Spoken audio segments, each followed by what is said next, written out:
Sveiki, pakalbėsiu apie kitą dalyką, apie ajahuaską vėlgi. Tai, kas galbūt sudomins nemažai žmonių, ar patartina rūkyti žolytę, marihuaną, ajahuaskos ar kitų ceremonijų metu. Nes, kaip matau, dabar tai tampa toks populiarus dalykas.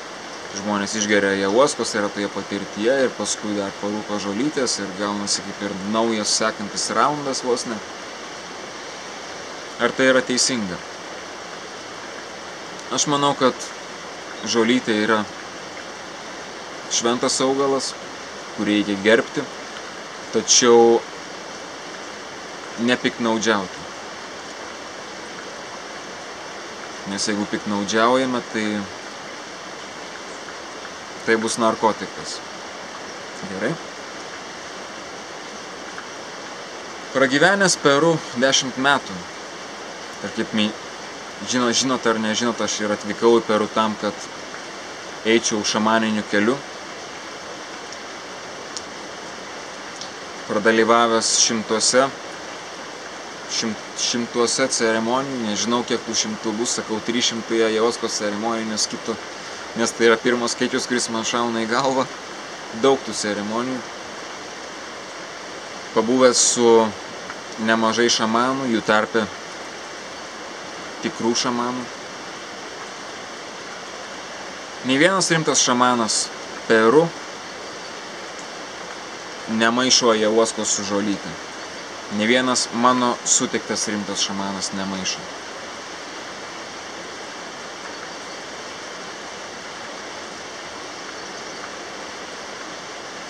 Maišyti skirtingus augalus ceremonijos metu nėra labai gera mintis. Kai kurie augalai dera vienas su kitu. Pavyzdžiui, ajahuaska ir tabakas, mapačio, puiku. Kai kurie augalai dera vienas su kitu, tačiau nedera su kitais augalais. Ir jeigu mes jau gauname mokymą ir patirtį iš ajahuaskos, kur yra, sakykime, vienas mokytojas, kuris tave moko, ir paskui dar parūkome žolytės ar tenais kokio kito tenais, nežinau, iššauna, tai gautųsi, sakykime, pavyzdžiui, kaip būti su keliais mokytojais iš karto. Vienas mokytojas tau kalba ir moko, kitas mokytojas irgi tau ima kalbėti ir tave mokyti. Tų dviejų žmonių iš karto, tų dviejų mokytojų iš karto neišklausysi. Tu turi klausyti vieno mokytojo, susikoncentruoti į vieną mokytoją. Jeigu tau du mokytojai, muzikos mokytojas vėlgi, kaip muzikos mokytojas kalba ir moko vieną dalyką, ir matematikos mokytojas tau kalba tuo pačiu metu kitą dalyką ir moko,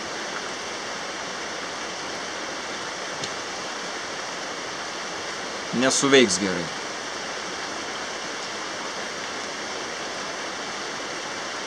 Ir ta tavo patirtis, kurią turėsi, nebus tokia pilna ajahuaskos patirtis. Tau atrodys, kad daugiau išgyvenai, nes daugiau tų patyrimų turėjai, daugiau emocinių visokių pakilimų, jausmų galbūt turėjai. Tačiau tas mokymas nebus toks gilus. Tu negausi tiek daug iš tos ceremonijos, maišydamas skirtingus augalus, kurie nedera vienas su kitu. Tiesiog užgoši, vienas augalas užgoš kitą, susimaišys jie ir gausis tokia maišalinė, kuri mano supratimu tau neverta to daryti. Ir šamanai, Peru esantis šamanai, rimti šamanai, nei vienas iš jų nepataria maišyti žolytės su ajahuaska. Nors matau vis daugiau jaunos kartos šamanų, ne peruviečių, bet dabar tų šamanų čia privažiuoja iš visokiausių šalių, žmonės nori tapti šamanais, iš įvairių šalių, iš Europos, iš Amerikos, iš visur. Ir tie jau atvažiavę šamanai, tie žmonės atvažiuoja čia, jie mokinasi su vietiniais šamanais, jie kažkiek galbūt pradietuoja tam tikrus augalus, bet jie priima kažkiek supratimo ir patirčių iš šito šamanizmo, iš Pietų Amerikos arba iš sakykime, Peru, kurį aš pažįstu. Paskui kažką integruoja Brazilijoje tenais, paskui kitos praktikos, kurias įgauna kitose šalyse, Europoje pavyzdžiui.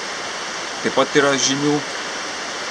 Jas maišo su kitais dalykais ir prieina prie naujų tokių būdų,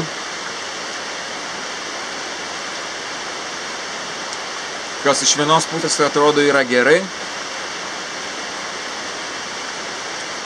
kad pavyzdžiui ayahuasca patirtis galima lipdyti labiau su sąmoningumo praktikomis, meditacija ir kitu. Tačiau taip pat ta maišalynė gali būti labai pavojinga, nes žmonės nežino, ką daro. Jie neturi patirties, jie galvoja, kad taip yra gerai, kad galima šitos skirtingus augalus daryti tą ir aną. Jie neturi iš tiesų patirties, jie galvoja, kad tai yra gerai ir jie daro, ir jie ima vesti ceremonijas kitiems žmonėms. Ir iš tiesų, jeigu dalyvauja tokiose ceremonijose, tai atsiprašau, bet esat bandomieji triušiai, bandomosios žiurkės. Ir net jeigu ceremonija praeina gražiai ir atrodo viskas buvo puiku, jūs nežinote subtilių dalykų, kurie vyksta. Subtilių dalykų, kurie vyksta per tas ceremonijas, pasikeitimų, kurių iš tiesų sunku pamatyti, kurių netgi pats šamanas dažnai to nepamato ir nesupranta. Tai yra labai subtilūs dalykai tavyje, tačiau tie subtilūs dalykai tave veikia. Taip kad aš šituo atžvelgiu esu konservatyvesnis ir aš vedu ceremonijas taip, kaip mane išmokė abuelio, senelis, šamanas, su kuriuo pragyvenau 7 metus, per 7 metus nemažai laiko praleidau.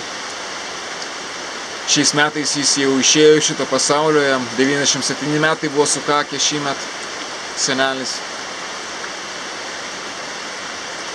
Tai, ką aš išmokau iš jo, aš taip ir vedu ceremonijas, ką aš išmokau iš kitų rimtų šamanų, irgi šiek tiek integravau, tačiau per daug aš nemaišau su kitais dalykais, nes nemanau, kad tai yra atsakinga daryti tai, kas man atrodo, kad yra gerai, tačiau galbūt nėra gerai. Tai vat yra tokios mano mintis, toks mano žinojimas apie augalų maišymus. Neturiu nieko prieš žolytę, kanabį. Manau, kad tai yra augalas